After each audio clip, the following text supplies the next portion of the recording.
Hey guys কি খবৰ ভালনে আপোনালোকৰ আজি আপোনালোকৰ ওচৰলৈ আকৌ আহিছোঁ আপোনালোকৰ লগত কথা পাতোঁ বুলি বহুত এৰা ধৰাৰ মাজেৰে মই ব্লগবোৰ দিওঁ আজি মানে উৰুকাৰ আগদিনাখন হয় আজি ভাবিছোঁ আকৌ ব্লগটা ষ্টাৰ্ট কৰোঁ কিন্তু আগবেলা মই ব্লগটো ষ্টাৰ্ট কৰিব নোৱাৰিলোঁ পাছবেলাই কৰিছোঁ কিন্তু দেখুৱাব পাৰোঁ আপোনালোকক চাই থাকিব আপোনালোকে আজি পিঠা মানে খুন্দিলোঁ বৰা পিঠা আৰু এতিয়া মই তিল দি পিঠা বনাব লৈছোঁ আপোনালোকক অকণমান দেখুৱাম চাব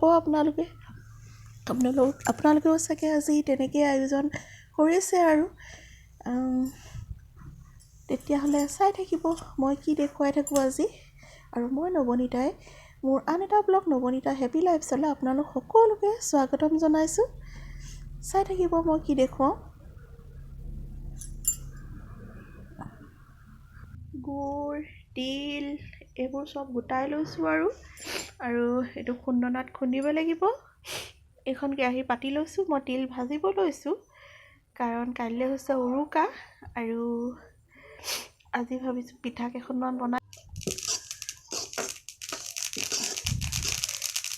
তিলখিনি আগবেলা ধুই ৰ'দত দি থৈছিলোঁ সেইকাৰণে অকণমান সোনকালেই মানে ভাজ খাইছে ফুটিছে আৰু ভাজি লওঁ তিলখিনি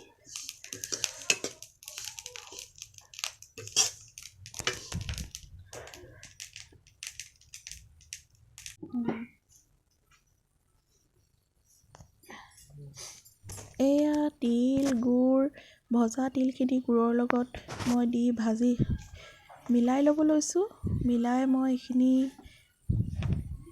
তিল পিঠা বনাম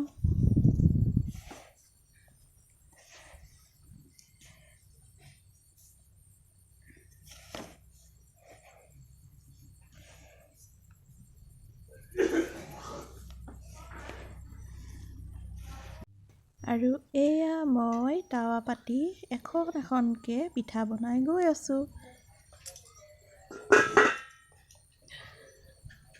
এয়া মোৰ তিল দি দিছোঁ তিল পিঠা গুড়িৰ ওপৰত তিল পিঠা বনাই আছোঁ মই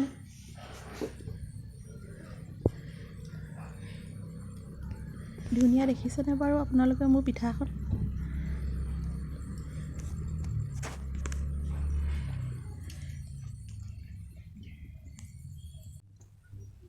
এয়া মোৰ পিঠা হৈ আছে আৰু অলপ পিঠাগুড়ি আছে এইখিনিও বনাই লওঁ মই তেতিয়াহ'লে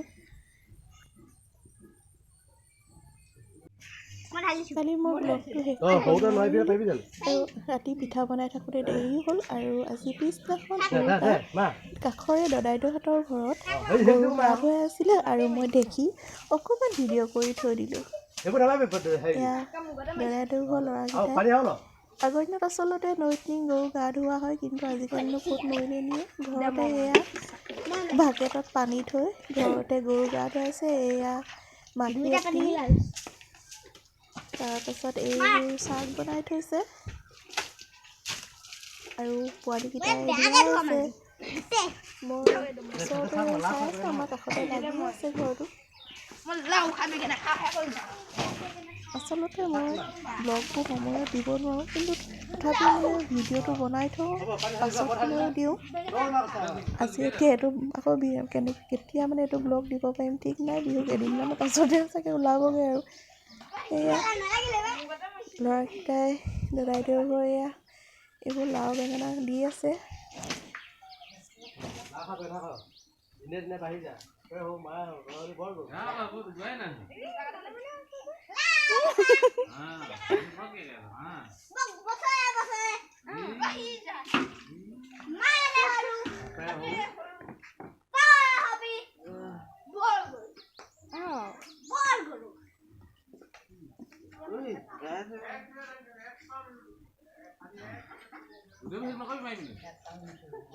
সেইকেইটা আকৌ কণী কণী কৰি আছে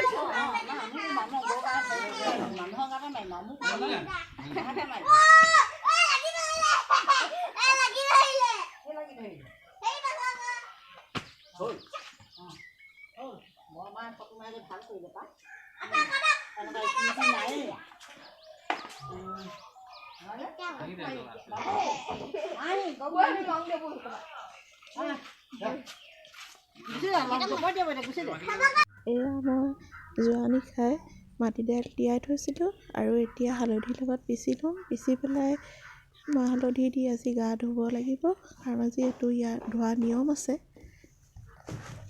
এয়া মই কেৰেলা, বেঙেনা, থেকেৰা গোটাই থৈছোঁ। এইবোৰ মানে খাব লাগিব আৰু এতিয়া লগাই লৈছোঁ মাহ হালধি। আৰু কোৱা হয় আজিৰ দিনটোত লগালে খজুৱতি নোহোৱা হয়, ছালৰ বেমাৰ নাইকিয়া হয়।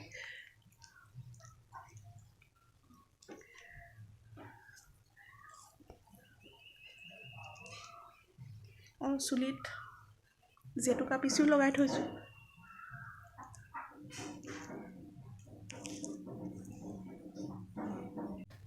গা ধুই আহিলোঁ, আহি আৰু এতিয়া পিঠা বনাব লৈছোঁ। পিঠা বনাই চাহ খাব লাগিব এতিয়া। এয়া মই তেল দি লৈছোঁ আৰু এয়া পিঠা বনাই আছোঁ।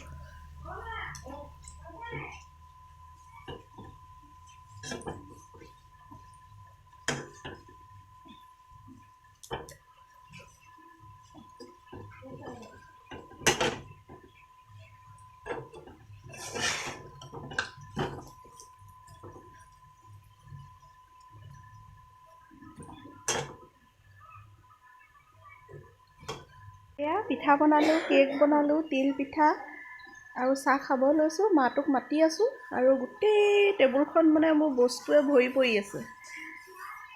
আহা আকৌ।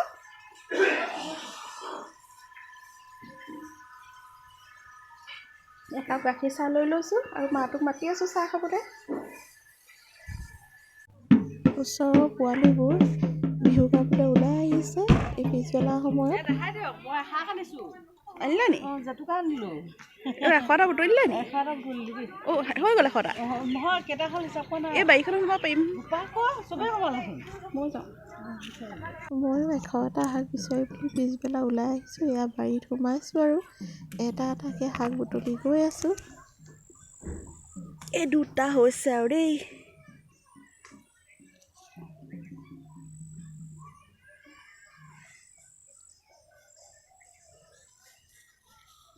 আজি আকৌ চব খাব লাগে বুলি কয় নহয়, মানে চবৰে অকণমান অকণমান ল'ম।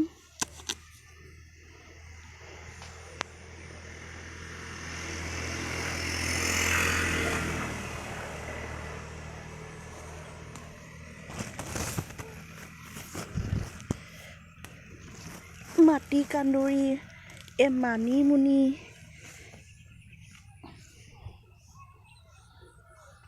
কিমান পাৰোঁ বুটলি লওঁচোন আৰু তাৰপিছত দেখুৱাম আপোনালোকক।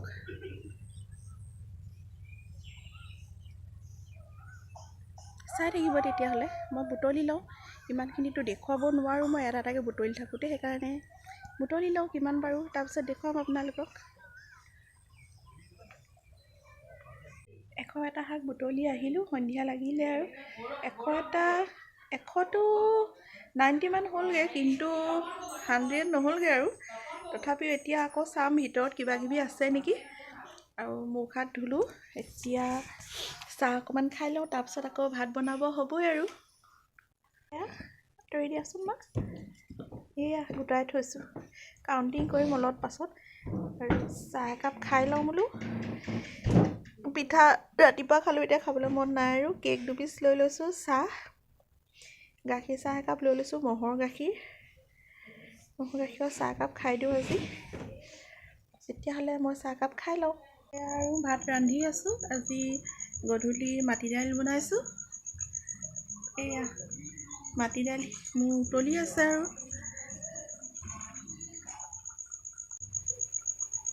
এয়া মোৰ মাটি দাইল।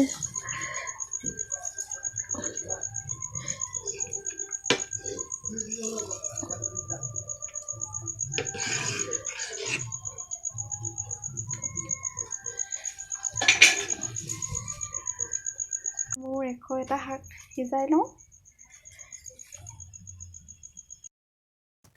এয়া মই 100টা শাক ভাজিব লৈছোঁ আৰু তেলতে পিঁয়াজ দি লৈছোঁ। আপোনালোক সকলোকে ৰঙালী বিহুৰ পুনেৰ শুভেচ্ছা জনাইছোঁ আৰু মই মোৰ ব্লগটো ইয়াতে এণ্ডিং কৰোঁ বুলি ভাবিছোঁ।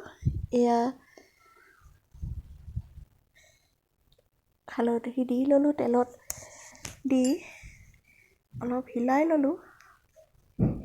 আৰু মোৰ যিখিনি 101টা শাক আছিলে সেইখিনি কাটি ল'লোঁ, কাটি লৈ পেলাই তেলতে ভাজি লওঁ।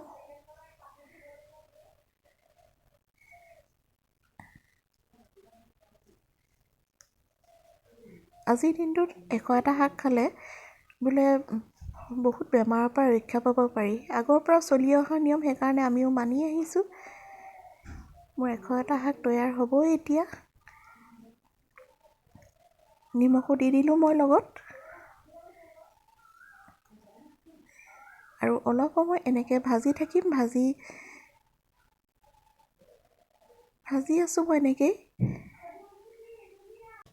এয়া মোৰ 101টা শাক তৈয়াৰ হৈ গৈছে আৰু মই ব্লগটো ইমানতে সামৰণি মাৰিছোঁ। তেতিয়াহ'লে বাই।